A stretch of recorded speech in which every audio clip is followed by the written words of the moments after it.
Chào các bạn, chào mừng các bạn đã quay trở lại với kênh Nhịp Sống Nước Nga DT.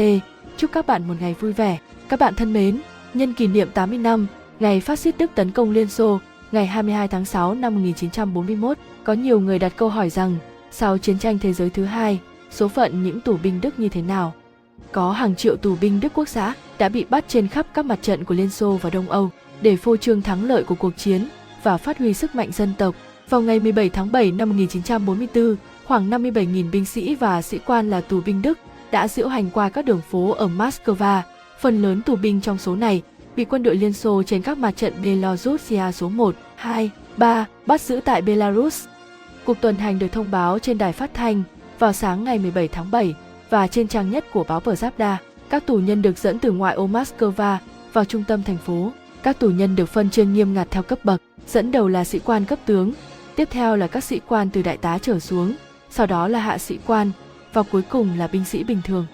Để đảm bảo an toàn trong suốt quá trình diễu hành, người ta đã chọn ra những tù binh có sức khỏe tốt, có thể cho phép đi bộ nhiều km. Cuộc diễu hành của tù binh được giám sát bởi hàng nghìn binh lính quân đội Liên Xô để đề phòng mọi sự cố xảy ra. Có một số người dân đã ném đá vào tù binh Đức, nhưng nhìn chung, đa số người dân đều giữ thái độ ôn hòa. Sau diễu hành, các tù nhân được đưa đến các nhà ga, họ lên tàu và được đưa về các trại ở ngoại ô Moscow. Kết thúc diễu hành, hàng loạt xe phun nước đi cọ rửa các đường phố, nơi tù binh Đức vừa đi qua, như cọ rửa tất cả những tàn dư mà phát xít Đức để lại. Vấn đề giam giữ và sử dụng những tù binh Đức Quốc xã ở Liên Xô sau Thế chiến II không được công bố. Tuy nhiên, tất cả đều biết rằng các cựu quân nhân của chế độ phát xít được dùng vào việc khôi phục những thành phố bị chiến tranh tàn phá, làm việc tại các công trường và nhà máy của Liên Xô.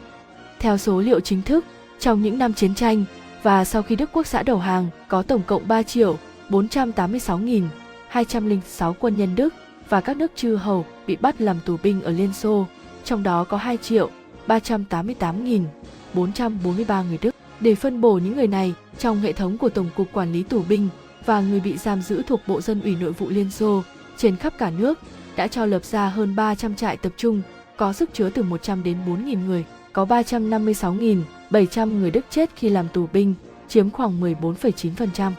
Tuy nhiên, theo số liệu của phía Đức, tại Liên Xô có gần 3,5 triệu tù binh. Điều này được lý giải bởi một số nguyên nhân. Sau khi bị bắt, không phải tất cả tù binh đều vào các trại tập trung của Bộ Dân ủy Nội vụ Liên Xô. Ban đầu, họ bị giam giữ tại các điểm tập kết tù binh, sau đó là tại các trại tạm của quân đội, và từ đó họ được bàn giao cho Bộ Dân ủy Nội vụ. Trong thời gian này, số tù binh giảm xuống do bị bắn, bị chết do vết thương, chạy trốn, tự tử vân vân. Một số tù binh được thả ngay ngoài mặt trận. Phần lớn họ là tù binh của quân đội Romania, Slovakia và Hungary. Vì vậy mà khi bị bắt thì người Đức thường khai mình là người dân tộc khác. Cũng do vậy mà có những số liệu trái ngược nhau theo cách tính số tù binh có liên quan đến các đơn vị khác của quân Đức như các đội dân quân tự vệ, cảnh vệ, đội xung phong, các đơn vị xây dựng. Mỗi tù binh bị thẩm vấn nhiều lần. Nhân viên Bộ Dân ủy Nội vụ Liên Xô thu thập lời khai từ cấp dưới của các tù binh và người dân những vùng lãnh thổ bị chiếm đóng. Nếu phát hiện có bằng chứng liên quan đến tội ác thì bản án dành cho họ tại tòa án binh là xử bắn hoặc lao động khổ sai. Từ năm 1943 đến 1949, Liên Xô đã kết án 37.600 tù binh, trong đó gần 10.700 người bị kết án trong những năm đầu bị bắt và gần 26.000 người bị kết án trong năm 1949 đến 1950. Theo bản án của tòa, có 263 người bị kết án tử hình, số còn lại lao động khổ sai tối đa là 25 năm. Họ bị giam giữ ở thành phố Vorkuta và vùng Krasnodar. Tại đây cũng giam giữ những người Đức bị tình nghi có quan hệ với Gestapo, sở mật thám của Phát xít Đức và các hành động tàn ác đối với con người, cũng như giam giữ những kẻ phá hoại, bị bắt làm tù binh của Liên Xô. Còn có 376 tướng Đức Quốc xã, trong đó có 277 người đã trở về Đức, còn 99 người đã chết, 18 người bị treo cổ vì tội ác chiến tranh. Những tù binh Đức không phải lúc nào cũng tỏ ra tuân lệnh, đã xảy ra những trường hợp bỏ trốn và nổi loạn. Từ năm 1943 đến năm 1948, có 11.403 tù binh bỏ trốn khỏi các trại tập trung, trong đó 10.445 người bị bắt lại, 958 người bị chết và 342 người bỏ chạy thành công. Tháng 1 năm 1945, tại trại tập trung ở ngoại ô Minsk xảy ra một cuộc nổi loạn lớn. Các tù binh không hài lòng với chế độ ăn thiếu thốn nên đã dựng chướng ngại vật tại lán gỗ và bắt lính gác làm con tin. Trước tình thế này, binh sĩ của Bộ Dân ủy Nội vụ Liên Xô đã sử dụng pháo binh tấn công lán gỗ khiến hơn 100 tù binh thiệt mạng. Chế độ giam giữ tù binh. Đương nhiên, việc giam giữ tù binh Đức Quốc xã không thể trong điều kiện như nhà điều dưỡng, đói khát, chật hẹp, mất vệ sinh và bệnh truyền nhiễm là chuyện bình thường. Tỷ lệ chết vì thiếu ăn, bị thương và bệnh tật trong thời gian chiến tranh và những năm đầu sau chiến tranh, đặc biệt là vào mùa đông năm 1945 đến 1946 lên tới 70%. Chỉ đến những năm sau đó, con số này mới giảm xuống. 14,9% tù binh bị chết trong các trại tập trung của Liên Xô. Trong khi đó, 58% tù binh Liên Xô đã bị chết trong các trại tập trung của Đức Phát xít, nơi có điều kiện sinh hoạt còn tồi tệ và khủng khiếp hơn. Tất cả tù binh được sử dụng vào những công việc khác nhau, cho nên họ cần có chế độ ăn uống tối thiểu để duy trì sức lao động. Khẩu phần ăn mỗi tù binh là 400 g bánh mì, sau năm 1943, tiêu chuẩn này tăng lên 600 đến 700 g, 100 g cá, 100 g hạt tấm, 500 g rau và khoai tây, 20 g đường và 30 g muối. Tiêu chuẩn ăn uống thay đổi theo từng năm, nhưng luôn tùy thuộc vào mức sản phẩm mà họ lao động. Chẳng hạn năm 1944, 500 g bánh mì dành cho những tù binh đạt 50% định mức sản phẩm, 600 g cho định mức đến 80%, 700 g cho định mức trên 80%. Cùng với sự đầu hàng của Phát xít Đức, nhiều tù binh sa sút tinh thần khi biết rõ tình trạng không lối thoát của mình. Không hiếm những trường hợp đã tự tử, một số tự chặt đứt vài ngón tay của mình với hy vọng sẽ được trả về nhà, nhưng điều này cũng không giúp được gì cho họ. Sử dụng lao động tù binh. Sau chiến tranh tàn phá và làm mất một lượng lớn đàn ông trai tráng, việc sử dụng lao động của hàng triệu tù binh góp phần đáng kể vào việc khôi phục nền kinh tế quốc dân Liên Xô. Người Đức làm việc rất tận tâm và có kỷ luật cao, cho nên kỷ luật lao động của họ đã trở thành quy định chung. Tù binh được cấp sinh hoạt phí mỗi tháng là 7 giúp cho cấp lính, 10 giúp cho cấp sĩ quan, 30 giúp cho cấp tướng và tiền thưởng cho lao động tiên tiến là 50 giúp. Tuy nhiên, cấp sĩ quan bị cấm không được có người phục vụ, tù binh thậm chí còn được nhận thư và tiền gửi đến từ quê nhà. Lao động tù binh được sử dụng rộng rãi trên các công trường, nhà máy, khai thác gỗ và ở các nông trang tập thể. Những công trường lớn nhất có tù binh làm việc là nhà máy thủy điện Kuibychev và Kharkov, nhà máy sản xuất máy kéo Vladimir, nhà máy liên hợp luyện kim Chelyabinsk, các nhà máy cán ống ở Azerbaijan và tỉnh Sverdlov, kênh Kazakum. Người Đức đã phục hồi và mở rộng các hầm mỏ ở vùng Donbass, các tuyến đường ống dẫn nhiệt và ống dẫn khí.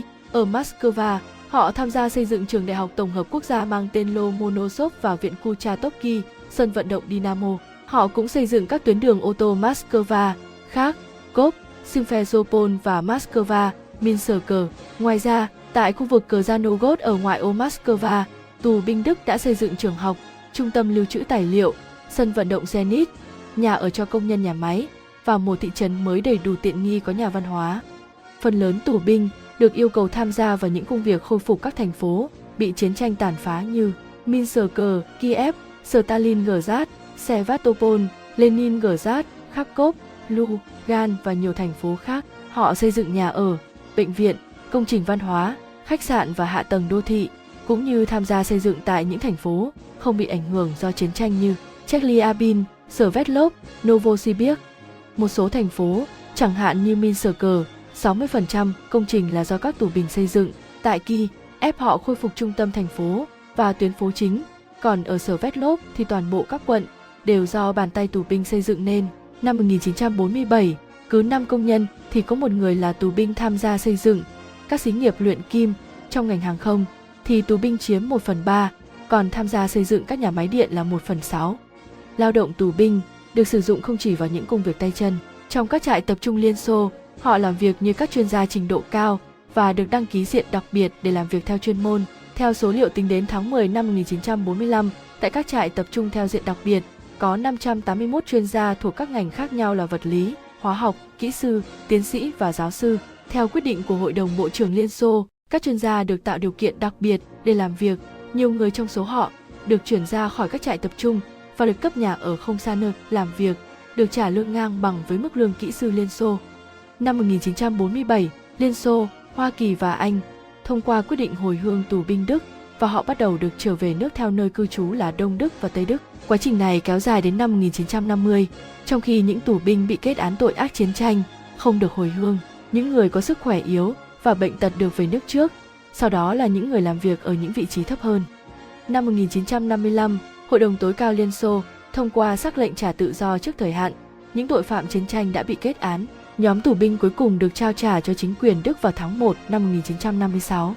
Không phải tất cả tù binh đều muốn trở về Đức, nhiều người, số lượng lên đến 58.000 người bày tỏ mong muốn được sang nhà nước Israel khi đó vừa mới được thành lập, nơi bắt đầu xây dựng quân đội Do Thái tương lai, mà không thể không có sự hỗ trợ của các chuyên gia quân sự của Liên Xô, và người Đức đã có đóng góp đáng kể trong giai đoạn này.